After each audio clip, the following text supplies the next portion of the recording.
సిరిసిల్ల పట్టణంలోని వివిధ ఆలయాల్లో ఉగాది పర్వదినాన్ని పురస్కరించుకుని పంచాంగ శ్రవణం చేశారు. విశ్వావసు నామ సంవత్సరంలో రాశి ఫలాలు ఎలా ఉంటాయో పురోహితులు పంచాంగం చదివి వినిపించారు.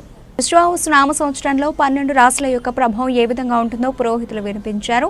వివిధ ఆలయాల్లో పుర ప్రముఖులు పెద్ద ఎత్తున హాజరై తమ యొక్క రాశి ఫలాలను తెలుసుకున్నారు. అనంతరం ఉగాది పచ్చడిని వితరణ చేశారు. కార్యక్రమంలో పద్మ బ్రాహ్మణ పురోహితులు, ఆలయాల పూజారులు, పుర ప్రముఖులు పాల్గొన్నారు.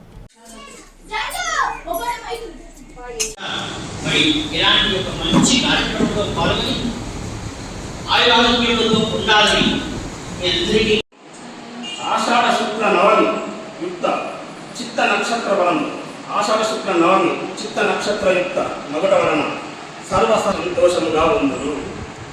ఆషాఢ బహుళ పక్ష ఏకాదశి గ్రహణం చంద్రగ్రహణం ఉంటుంది.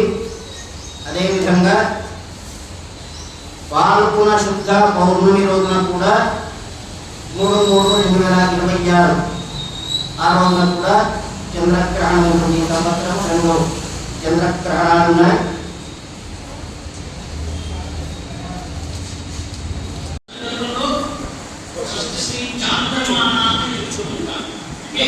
చంద్రుడి యొక్క గమనం ఆ విధంగా మనం ఈ యొక్క పంచాంగాన్ని విని మన యొక్క వాటికి కావలసిన పరిహారాన్ని ఈశ్వరుని యొక్క సంకల్పం.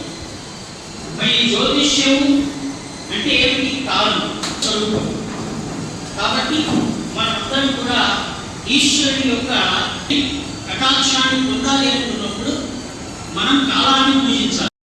ఎవరికైతే చెడుగుణాలు ఉన్నాయో ఆ చెడుగుణ తత్వాలను తొలగించేటువంటిదే ఈ యొక్క పంచాంగ ప్రభావం వల్ల.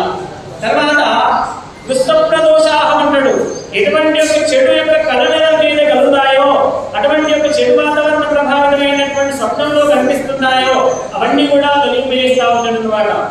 ఈ రకమైనటువంటి గంగా స్నానం ఏదైతే మనకు ఉన్నటువంటి యొక్క గంగా స్నానానికి వెళ్ళి నేను ఇప్పుడు ఏదో అసోసియేషన్ వచ్చేసింది, గంగా స్నానానికి వెళ్ళాలి కదా, గంగా స్నానానికి వెళ్తే నేను శుద్ధ అవుతా అని చెప్పేసి మనం అందరం అనుకొని ఏ అవసరాలతో కొనుక్కున్నటువంటి వాళ్ళు మనం గంగా స్నానానికి వెళ్తాం కదా, అలాంటి వాళ్ళు కూడా ఏ రకమైనటువంటి యొక్క స్నాన ప్రభావితం లేకుండా కూడా ఈ యొక్క పంచాంగ శ్రవణం వల్ల వినడం చేత గంగా స్నాన విశేష బలం, గంగా స్నానం చేసిన దానికంటే విశేషమైనటువంటి బలం ఇస్తారు. ఇంకా కాబట్టి మా ఇంట్లో మా పెద్దనాన్న చనిపోయాడు, లేకపోతే మా చిన్నవాళ్ళు చనిపోయాడు, మా ఇంట్లో మా వాళ్ళు ఎవరు చనిపోయాడు, అసౌకర్యంగా గంగా స్నానం చేసి రావాలి, ఇదొకటి గంగా స్నానం అని మనం పదే తప్పిస్తూ ఉంటాం.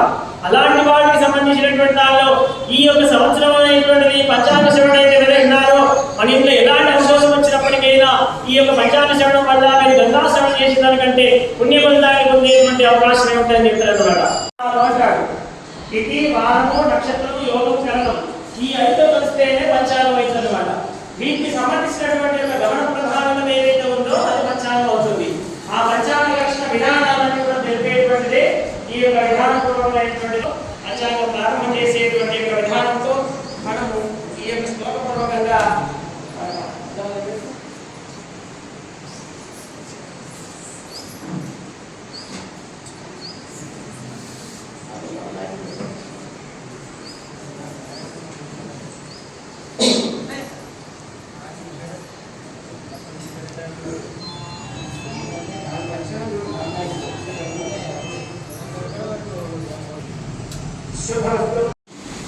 విక్రమాదిత్యుడు, శ్రీరామచంద్రుడు ఈ రాజులందరూ కూడా ఈ రోజు కూడా ఈ రోజే.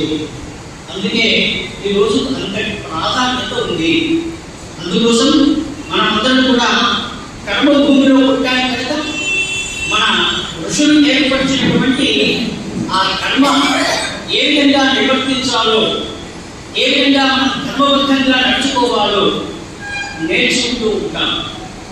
కాబట్టి ఈ నూతన సంవత్సరంలో ఈ యొక్క విషయాలన్నింటినీ కూడా మనం గమనించి ముందుకు వెళ్ళాల్సినటువంటి అవసరం ఎంతైనా ఉంటుంది. మరి జ్యోతిష్యాన్ని ఏ విధంగా లెక్కిస్తాం అంటే కొంతమంది గణకులు బాధాస్పత్యమానం అనే పద్ధతిలో, మరొకరు సౌర సిద్ధాంతం సూర్యుని యొక్క గమనాన్ని అనుసరించి, మరి కొంతమంది గణకులు చాంద్రమానం అంటే చంద్రుడు నడిచేటువంటి